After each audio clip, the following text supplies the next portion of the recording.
گزشتہ روز ایک دوست نے سوال کیا تھا تو سوچا اس کے اوپر ایک مستقل ویڈیو بنائی جائے۔ تو سوال یہ کیا تھا کہ مولانا صاحب کیا شادی پسند کی کرنی چاہیے یا والدین جس سے شادی کرانا چاہیں خاموشی سے کر لیں۔ تو دیکھیں جی، یہ شادی کا جو مسئلہ ہے نکاح کا، تو اگر آپ کو کوئی ایسی جگہ معلوم ہے یا کوئی ایسی لڑکی معلوم ہے جسے آپ چاہتے ہیں، آپ کو پسند ہے، تو بجائے اس کے کہ آپ اس کے ساتھ باتیں کریں جیسے آج کل ہمارے نوجوان لگے رہتے ہیں اور اس کے ساتھ ایک جگہ دوسری جگہ جسے آج کل ڈیٹ کے نام سے تعبیر کیا جاتا ہے، تو ڈیٹ پر جانے کے بجائے اور فضول قسم کی باتیں کرنے کے بجائے اور بار بار ملنے کے بجائے سب سے بہترین طریقہ یہ ہے اس کا کہ آپ اپنے والدین سے بات کریں اور دونوں میں سے کسی کو بھی آپ سب سے پہلے قائل کریں، ان کو بتائیں کہ جی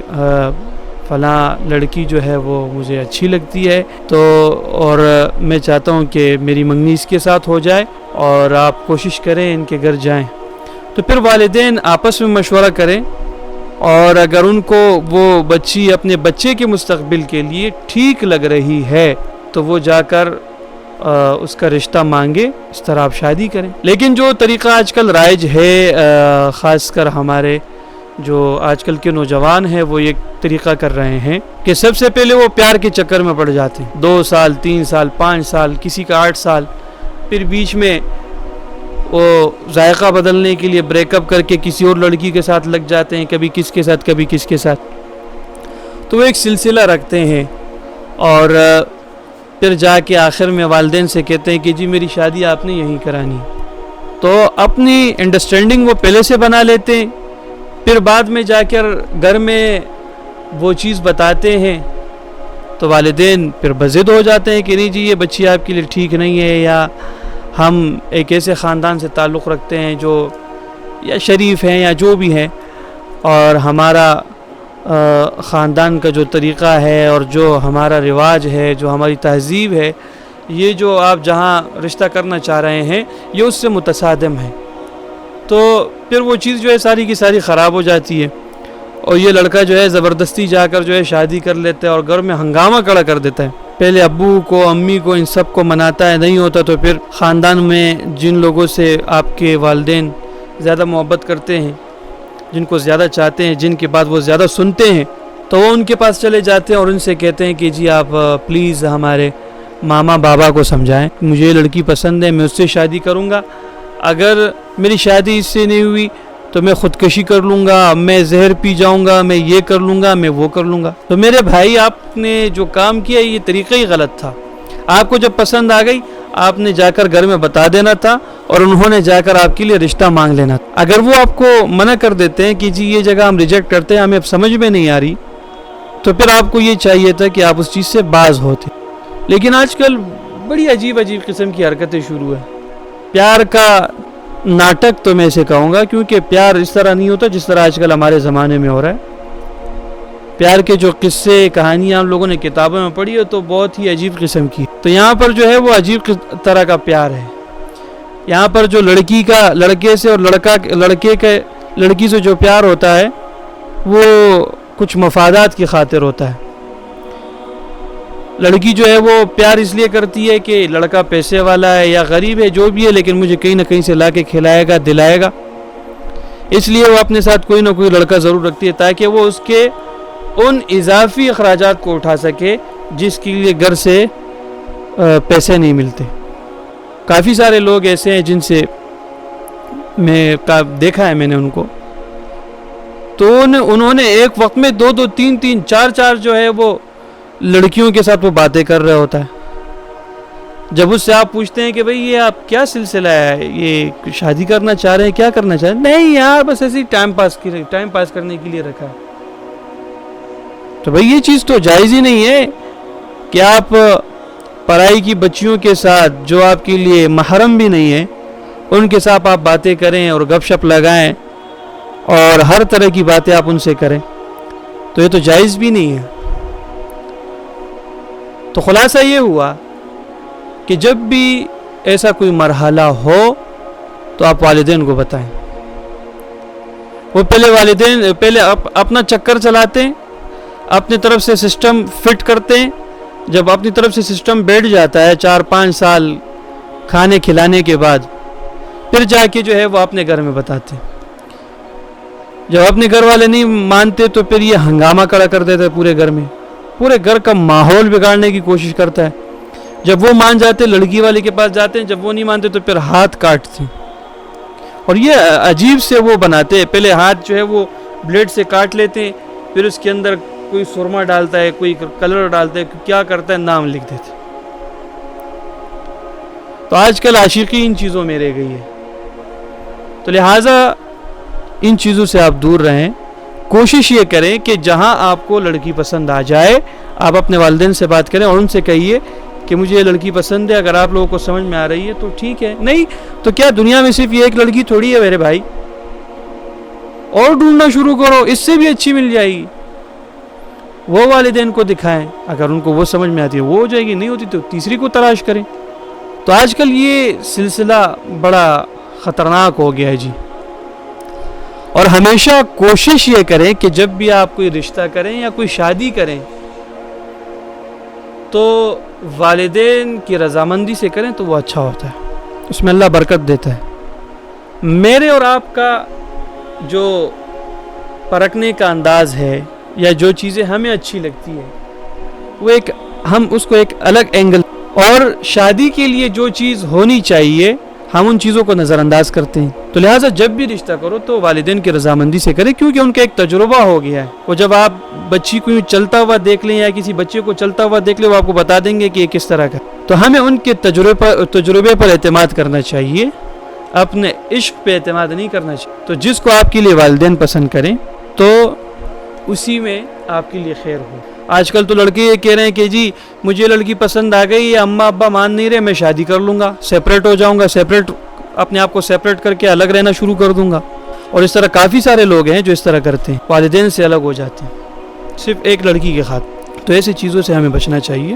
ہم تو چونکہ زیادہ اس چیز سے وابستہ ہیں، لوگ آتے ہیں ہمارے پاس نکاح پڑھانے کے، تو جو رشتے لڑکا اور لڑکی کے فیصلے سے ہوئے ہوتے ہیں وہ ناکام ہوتے ہیں. وہ 2 سال 3 سال زیادہ سے زیادہ 6-7 سال سے زیادہ نہیں چلتے، ٹوٹ جاتے.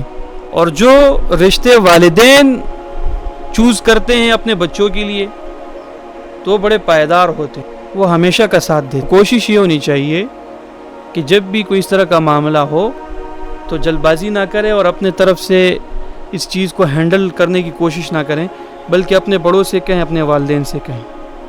سب سے پہلی چیز تو یہ ہے. یہ دوسرا سوال بھی اس میں ضمناً سمجھ لیجئے کہ ہمیشہ کوشش یہ کریں کہ جب بھی آپ اپنی بچی کا رشتہ دیں یا اپنے بچے کے لیے رشتہ مانگیں تو ایسے لوگوں کا انتخاب ضرور کریں جو آپ کے برابری کا ہو اور آپ کا مزاج اور ان کے خاندان کا مزاج دونوں آپس میں مل جل کھاتا ہو. تو اس طرح کے جو رشتے ہوتے ہیں وہ بڑے پائیدار ہوتے ہیں. سمجھ رہے ہو؟ اس طرح کے رشتے بڑے پائیدار ہوتے ہیں، بڑے لمبے چلتے ہیں. لیکن آج کل دیکھا یہ گیا ہے کہ لڑکی والوں کی جو کوشش ہوتی ہے وہ کیا ہوتی ہے کہ ہائٹ کتنی ہے، ہینڈسم ہے یا نہیں، پڑھائی کتنی کی ہے، کماتا کتنا ہے، اپنی گاڑی ہے یا نہیں ہے، اپنا مکان ہے یا نہیں، شادی کی ترجیحات کیا ہے آپ سنیں تو. اور میرے کچھ جاننے والے ہیں، ایک مرتبہ ان کے اسی طرح کوئی رشتے کا سلسلہ تھا تو میں بھی اس میں موجود تھا. تو انہوں نے جہاں پر وہ اپنے بچے کے لیے رشتہ کروا رہے تھے تو وہاں انہوں نے ان کی والدہ سے یہ بھی پوچھا کہ ان کا فیورٹ کلر کون سا ہے. بھئی اس سے آپ کے رشتے کا اور آپ کے بچے کا کیا لینا دینا. تو جب انہوں نے بتایا کہ نہیں یہ بہت بیڈ چوز ہے ان کی، تو یہ پتہ نہیں کس طرح کی چیزیں جو ہے وہ چوز کرتے. اور ایک دوسری جگہ بھی اسی طرح میں موجود تھا تو وہ رشتے کے لیے ہم گئے تھے. ہمارا ایک دوست ہے، بہت قریبی دوست ہے. تو ان کی والدہ نے اس بچی کی والدہ سے یہ سوال کیا کہ آپ کی بچی کے بال کتنے سینٹی میٹر ہیں. سمجھ رہے ہو؟ یعنی اب ہم لوگوں نے ترجیحات کن کن چیزوں کو بنا لیا، حالانکہ دین اسلام میں یہ ترجیحات نہیں ہے. اس کا عقیدہ صحیح ہو، اس کا ایمان ٹھیک ہو، نیک ہو، متقی ہو، پرہیزگار ہو اور دین اسلام سے محبت کرنے والا ہو، تو ایسے لوگوں کا انتخاب کیا جاتا تھا. لیکن آج کل ترجیحات ہی بدل گئی ہے اور اس قسم کی چیزیں ہو رہی ہیں. اور کبھی کبھار تو ہمارے پاس لوگ آتے ہیں کہ جی مولوی صاحب دعا کرائیں. ایک شخص تھا، وہ میرے پاس 3-4 مرتبہ آیا کہ آپ مدرسے میں بھی بچوں سے دعا کرائیں، مسجد میں بھی آپ نماز پڑھاتے ہیں، دعا کرائیں. ویسے بھی آپ جب دعا کرتے ہیں تو ہمارے بچے کے لیے دعا کرے کہ اللہ اس کو اچھا رشتہ ہے. تو میں نے کہا ٹھیک ہے. کچھ عرصہ گزرا، پھر آیا، کہنے لگا کہ جی بچے کے رشتے کی وجہ سے بڑی پریشانی ہے، اب بتائیں دعا کریں کہ اللہ کوئی اچھا رشتہ دے. میں نے کہا ٹھیک ہے. تیسری مرتبہ، چوتھی مرتبہ، 5ویں مرتبہ، 6ٹھی مرتبہ جب وہ آیا تو اس سے پہلے میرے پاس ایک دوسرا شخص آیا ہوا تھا. تو اس نے مجھے کہا کہ اس طرح میری بچی ہے، پڑھی لکھی ہے، یہ ہے وہ ہے، اور شادی کی عمر ہو گئی ہے، میں شادی کرانا چاہتا ہوں. تو اگر آپ کے ذہن میں اس طرح کوئی ہو، آپ ظاہر ہے مسجد کے امام ہیں، آپ کے پاس لوگ آتے ہیں رشتوں کے حوالے سے، تو اگر آپ کے پاس کوئی اس طرح کا کوئی شخص ہو، اچھا ہو، آپ سے جب رشتے کے لیے کہیں گے تو آپ سے کیا کہیں گے؟ ہمیں اور کچھ نہیں چاہیے، بس نمازی ہو، پرہیزگار ہو، ہماری بچی کو خوش رکھے. تو آپ کہیں گے یار یہ کتنا اچھا آدمی ہے. یہ تو جو لوگ جس مائنڈ کے ہوتے ہیں، جس طرح کے سوالات کرتے ہیں، ان سے آدمی اکثر مختلف ہے. تو اس آدمی نے مجھے یہ کہا. میں نے کہا ٹھیک ہے. تو جب یہ بیٹے کے رشتے کے حوالے سے جو فکر مند تھا، یہ جب میرے پاس آیا تو میں نے وہ جو بچی کے لیے رشتے کے حوالے سے آیا تھا اس کو فون کیا. میں نے کہا آپ آ جائیں، ہمارے محلے میں ہی ایک رشتہ مل گیا ہے تو یہ اچھا ہو جائے گا اور محلے سے آپ کو داماد مل جائے گا، تو آپ ضرور آئیے گا. تو جب وہ آیا اور آمنے سامنے ہوئے تو لڑکے والے نے کہا کہ آپ کی بیٹی جاب کرتی ہے یا نہیں کرتی؟ اس نے کہا نہیں میری بیٹی تو جاب نہیں کرتی. پھر بہت سارے سوالات کیے تو میں اس نتیجے پہ پہنچا کہ یہ بیٹے کے لیے صرف رشتہ نہیں مانگ رہا، بلکہ اس کو گاڑی بھی چاہیے، اس کو اپنا گھر بھی چاہیے اور پیسہ کما کے بھی بیوی لے کے آئے. تو بھائی وہ کیا شادی ہوگی، وہ کیا میاں بیوی ہوں گے اور وہ کیا شوہر ہوگا جو اپنی بیوی کی تنخواہ سیلری سے جو ہے وہ اپنا گزارا کرے. تو ہمیشہ ایسی چیزوں سے جو ہے وہ بچنا چاہیے. رشتہ جہاں بھی کرے تو برابری کا کرے اور یہ کوشش کبھی بھی نہ کیا کرے. اس طرح آج کل ہمارے معاشرے میں یہ چیز بڑی بڑھ گئی ہے. لڑکی والے بھی اگر شادی کریں گے تو کیا پوچھیں گے ان کی ساس زندہ ہے یا مر گئی ہے، اچھا یہ کتنے بھائی ہیں اور کتنی بہنیں ان کی ایسی ہیں جو گھر میں ابھی تک بیٹی جن کی شادیاں نہیں ہوئی. تو بھائی آپ کو ان کی بیٹیوں سے کیا کام ہے؟ نہیں، ان کو گھر اگر چاہیے تو خالی گھر چاہیے، ایسا گھر چاہیے جس میں ذرا چک پک نہ ہو، بس اس کی بیٹی اور داماد ہو. تو بھائی اس طرح کی چیزیں کوشش کیا کریں. جب بھی آپ اس طرح کے معاملات کریں تو اس میں برابری کو دیکھا کریں اور مالداری کو، حسن کو، ان چیزوں کو نہ دیکھا کریں. تو جب بھی آپ رشتہ کریں تو کسی اچھے گھرانے، اچھے نسل اور اچھے خاندان کے نوجوانوں کو یا بچیوں کو جو ہے وہ منتخب کیا کریں تاکہ آگے جا کے آپ کے لیے کوئی پریشانی نہ ہو. اور جن لوگوں نے ایسی شادیاں کی ہیں جو اپنی بیوی کے خرچے پر چلتے ہیں، تو ایسے لوگوں کو جب انسان دیکھتا ہے تو انسان کو بڑی ہنسی آتی ہے. تو اس لڑکی نے پھر شادی نہیں کی ہوئی ہوتی بلکہ اس کو اپنے ایک غلام نوکر گھر میں رکھا ہوتا ہے. شام کو جب آتی ہے کہتی ہے یہ چادر ایسے کیوں پڑی ہوئی ہے، یہ فلاں کام ٹھیک کیوں نہیں ہوا. وہ کہتے بھائی بیوی تم ہو یا میں ہوں؟ وہ کہتے ٹھیک ہے بیوی میں ہوں لیکن میں سارے دن باہر ہوتی ہوں، کام کرتی ہوں، آپ کو تو گھر کے کام کرنے چاہیے. پھر ان کی لڑائی ہو جاتی ہے. جب لڑائی ہو جاتی ہے تو بیوی کو ڈر تب لگتا ہے جب اس کو گھر سے نکال دیا جائے، اس کو خرچہ پانی دینا بند کر دیا جائے.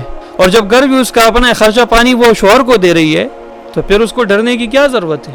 وہ فوراً اسے کیا کہتی ہے، جی آپ جا سکتے ہیں، آپ چلے جائیں میرے گھر سے، آنے کے بعد آپ شکل نہیں دکھائیے گا. اس کو گھر سے نکال دیتے ہیں. پھر یہ گھومتا ہے مولویوں کے پاس اور مزاروں پر جاتا ہے اور وہاں پر تعویذ لیتا ہے. تو بھائی آپ نے شروع سے جو ہے وہ لڑکی سے جب شادی کی تھی اس لیے کی تھی کہ میں سارے دن بیڈ میں پڑا رہوں گا، ایسی چلتا رہے گا، میرے مزے ہوں گے. تو اب وہ مزے ہیں، اب بھگتو. تو لہٰذا ان چیزوں میں بہت زیادہ خیال کرنا چاہیے.